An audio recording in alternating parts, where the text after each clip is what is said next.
Hello kaibigan, hindi ka ba makapag-open ng account mo sa GCash dahil nagka-crash yung app? Or kung minsan meron lumalabas ng internet problem? Dalawa lang yan sa mga common problems na nai-encounter dito sa GCash kung bakit ayaw mag-open ng app. Today, tuturo ko sa inyo kung ano nga ba yung dapat natin gawin kapag ganito yung problem na nai-encounter natin. So dito, ang problem ko kasi may lumalabas dito na internet connection daw. Pero gumagana naman internet ko sa ibang app. And mabilis naman yan dahil nag-check na ako. Anyway, so pupunta tayo sa Google dahil magsasabit tayo ng ticket. Dito tayo magsasabit kasi minsan doon sa may app, hindi natin ma-open dahil biglang nagka-crash. Okay? Para sa mga merong problem na ganon. So tab natin Help Center, sinearch ko lang yung sabit ticket. And dito itam natin yung contact us. Then may lalabas dito chat with Gigi sa lower part. Yun yung itatap natin.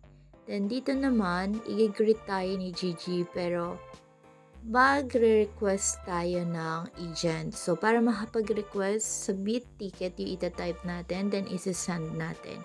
Bibigyan nila tayo ng form kung saan kakailanganin natin sagutan yung mga details na hinihingi sa atin. So tap natin submit a ticket. And within 24 hours sila makakapagbigay ng sagot regarding dito sa ating submission ng ticket. Anyway, so ito yung mga kailangan yung sagutan dito, mobile number, email, and dito add ka lang ng other information. Indicate mo dito kung ano yung problem mo, then add file or drop file, yung screenshot mismo no malabas dun sa GCash app kung bakit hindi ka makapag-login.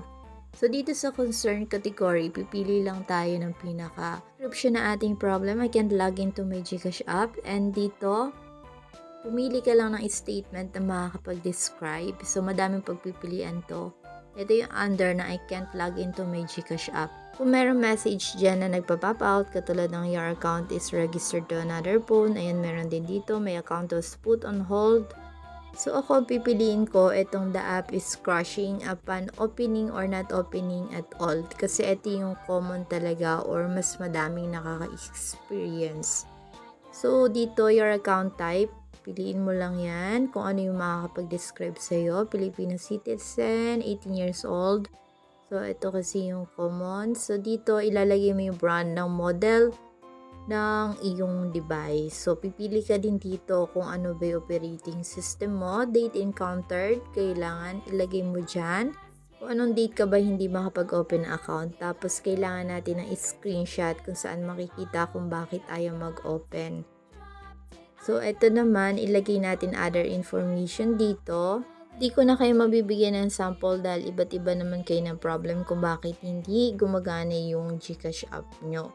Tapos, mag-add kayo dito ng screenshot. Dito nyo i-upload. Tap nyo lang add file. Then, i-review nyo muna bago nyo i-submit. Tapos, maghihintay na lang tayo ng response kay GCash dun sa ating email account.